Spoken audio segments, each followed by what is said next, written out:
Welcome to the Explainer. Now, if you're prepping for the UPSC exams, you know some topics are just absolutely fundamental. The Indian federal system, it's right at the top of that list. It's the very blueprint for how power is shared in our country. You know, that delicate dance between the national government and the states. So, let's get right into it.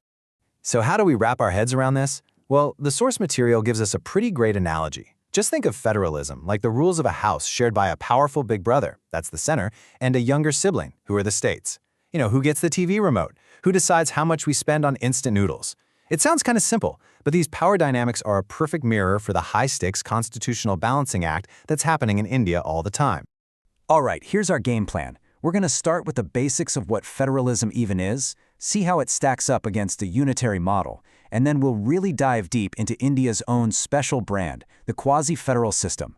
We'll break down its features, why it leans towards the center, and finish up with a landmark Supreme Court ruling. That last part? Yeah, you're definitely going to want to remember that for your exams.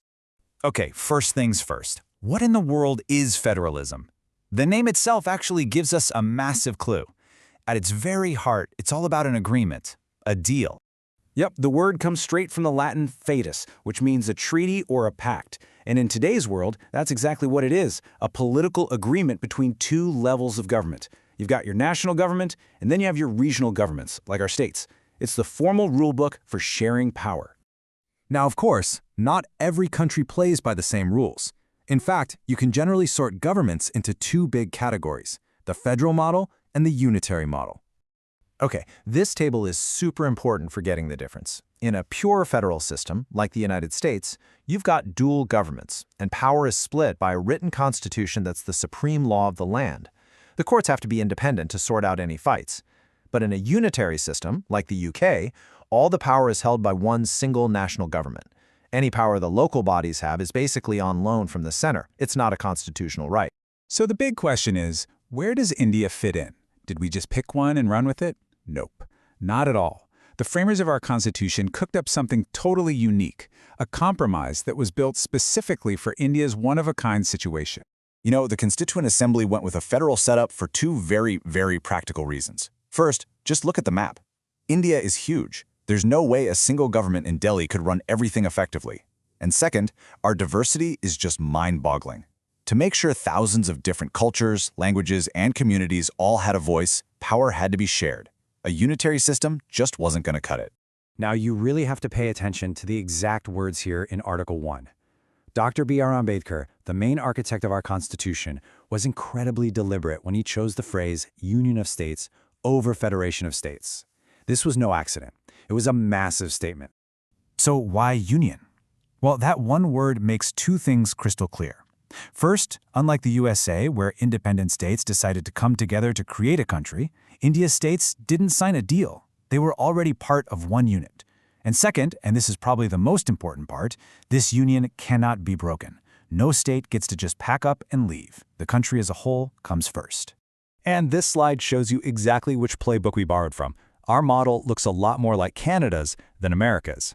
In the US, you could say the states created the central government, but in Canada and in India, it was the other way around. A strong central authority basically drew the lines and created the states.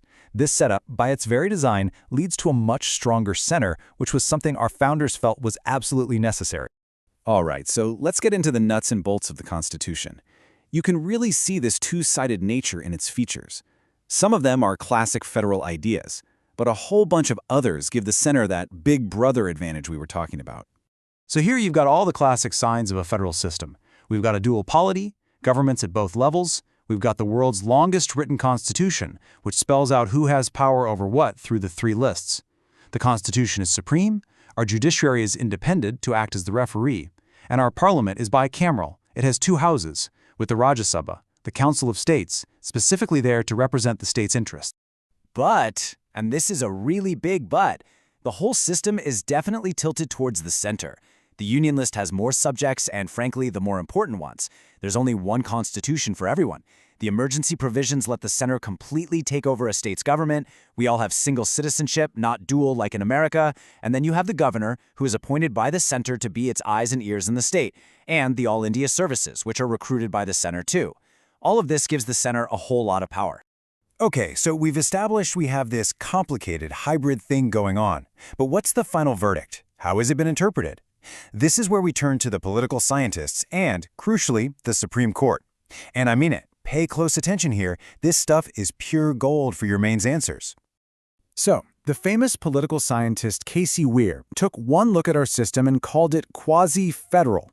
Basically, he was saying that, yeah, it looks federal on the surface, but with all those strong centralizing features, in reality, it acts a lot more like a unitary state. Then you've got Granville Austin, another giant in this field, who saw it differently. He called it cooperative federalism. His idea was that the center and the states aren't supposed to be fighting for power, they're meant to be partners working together to build the nation. But the final, definitive word on this whole debate came from the Supreme Court. In the landmark S.R. Bomai case of 1994, the court made a huge declaration. It said that federalism is a basic feature of the Constitution. And that is a game changer, because it means Parliament can't just pass an amendment and get rid of the federal structure. It's here to stay. So, what's the bottom line here? The Bomai judgment really hammered home the point that states are not just some branch offices of the central government.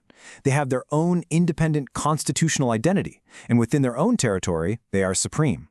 The court also made it clear that powers like president's rule are for emergencies only. They can't just be used whenever the center feels like it to dismiss a state government. So where does that leave us? What's the big idea you need to walk away with for your exams? Well, the answer is that it's a paradox. It's both. It's an unbreakable principle and a flexible arrangement. Our system is this incredibly dynamic framework. Just like Dr. Ambedkar wanted, it's designed to be federal during normal times, protecting all our diversity.